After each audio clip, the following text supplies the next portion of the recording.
विधानसभा आरंभ दिन ठारू विभिन्न वर्गर शिक्षक माने राजरास्तार देखा मिली। आज 10,000 सरकारी हाईस्कल एनपीएस शिक्षकों जोरदार विक्षोभ प्रदर्शन देखा मिली। सेप्टेम्बर 22 तारिख में ओडिशा सरकारी हाईस्कल नूतन पेंशन योजनाभुक्त शिक्षक संघ द्वारा भुवनेश्वर लोयर पीएमजी ठारे एक विराट विक्षोभ शोभा आयोजन कर सभारे राज्यर प्राय 30 जिलूर 10,000 अधिक सक्रिय सदस्य माने जोग देथिले।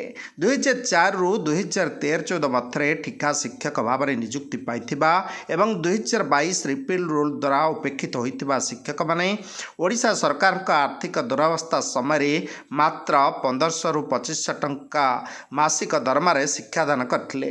सरकार 2003 मसीह और 2005 मसीह ठिका शिक्षक नियुक्ति विज्ञापन रे जेतेबेले आर्थिक संकट तथा माध्यमिक विद्यालय शिक्षकों घोर अभाव जो ठिका नियुक्ति दि जाइथिबा स्पष्ट भाव में प्रकाश करथिले। आर्थिक स्थिति रे सुधार आसिबा परे सरकार 2022 रे चुक्ति उच्छेद नियम आनिले। तदनुजाई 2016 बैच रु 2022 बैच चुक्तिभित्तिक शिक्षक माने नियमित हेबा सहित 6 वर्षर चुक्ति अवधि को मूल चाकरी जोग करी नेशनल इंक्रीमेंट पाइले।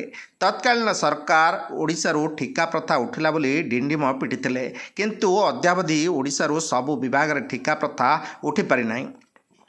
2023 मसीह रिपीड रूल 2022 को भित्ति करी सरकार एक स्टैंडर्ड ऑपरेटिंग प्रोसीजर बा एसओपी आनी 2010 रु 2013 मध्य नियुक्त समस्त शिक्षकों को पिछला भाव 4/4/2016 नियमित शिक्षक भाव में गणना कले और 2016 मसीह नियुक्त शिक्षक मानक 5/4/2016 नियमित शिक्षक भाव में गणना कले। मात्र 2004 रु 2014 मध्य सरकार तथा माध्यमिक शिक्षार दुर्दिन समय स्वल्प दरमारे काम करी शिक्षार अग्रगति करथिबा ठिका शिक्षक मानकू तत्कालीन सरकार संपूर्ण भाव उपेक्षा करथिले।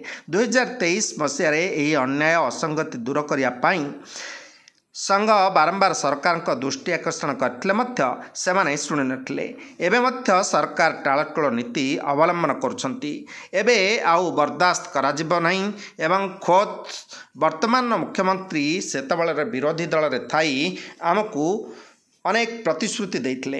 एबे सरकार रे मुख्यमंत्री खोद मोहन माझी थिले मध्य एबे ए प्रकार कथा न शुणिबा अत्यंत दुर्भाग्यजनक।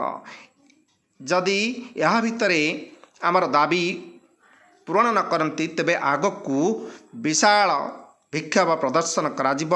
तत्सहित राजरास्ता छाड़िबे नहीं बोली संघ पक्षरु चेतावनी दिया जाइछि।